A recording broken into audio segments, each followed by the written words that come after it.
যেহেতু সময় স্বল্প আমরা বক্তব্য দীর্ঘায়িত করবো না, তবে এখানে যারা মা বোনেরা উপস্থিত আছেন আমরা আশাবাদী 11 দলে 1 জনের যে মনোনীত প্রার্থী তিনি এই এলাকায় বিপুল ভোটের ব্যবধানে জয়যুক্ত হবেন ইনশাআল্লাহ। আমরা একটু ছোট্ট করে স্লোগান দিব, 17 বছর যে ফ্যাসিবাদী আমলে আমরা ছিলাম সেখানে আপনার আমার মতো মানুষরা ছিল নিপীড়িত, নির্যাতিত। আমাদেরকে নিজেদের মত প্রকাশের স্বাধীনতা দেওয়া হয় নাই, আমাদের পছন্দ মতো প্রার্থীকে ইলেকশনে ভোট দিতে দেওয়া হয় নাই। সেই ফ্যাসিবাদকে তাড়াতে ঢাকা বিশ্ববিদ্যালয়ের মতো জায়গায় ফ্যাসিবাদ বিরোধী রাজনীতিকে প্রতিষ্ঠিত করেছেন আমাদেরই বড় ভাই।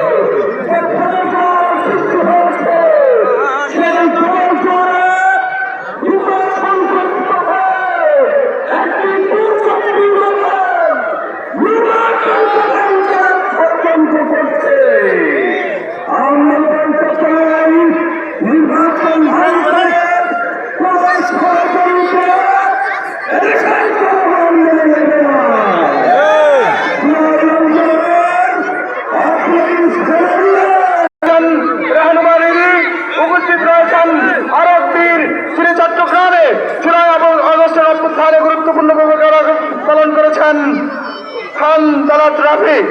উপস্থিত নেতৃবৃন্দ, আমার সামনে উপবিষ্ট আজকের এই জনসমাবেশের মুরব্বিয়ানে কেরাম, আমার মা বোনেরা, আসসালামু আলাইকুম ওয়া রাহমাতুল্লাহ। প্রিয় উপস্থিতি, 5 আগস্ট পরবর্তী সময়ে বাংলাদেশ আজ 2টি ভাগে বিভক্ত। একটি পক্ষ সন্ত্রাসের রাজনীতি করছে, আরেকটি পক্ষ শান্তির পথে মানুষকে ঐক্যবদ্ধ করছে। একটি পক্ষ দুর্নীতি, চাঁদাবাজি, লুটতরাজ এবং মাফিয়াদেরকে সংসদে প্রেরণ করার জন্য নমিনেশন দিয়েছে। আরেকটি পক্ষ সৎ, দক্ষ, যোগ্য ব্যক্তিদেরকে ক্ষমতায় নিয়ে আসার জন্য আপনাদের সামনে হাজির করেছে।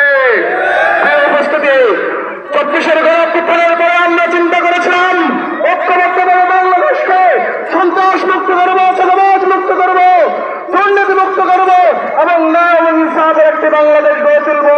কিন্তু আমরা দেখতে পেয়েছি ফ্যাসিবাদী হাসিনা পালিয়ে যাওয়ার পরেও তাদের আদর্শিক বার্তারা যারা লালিত হয়, সে একটি বদল বিএনপি আবারও চেষ্টাকে সন্ত্রাসের অভয়ারণ্য, মাদকের স্বর্গরাজ্য এবং দুর্নীতির স্বর্গরাজ্য বানানোর চেষ্টা করছে।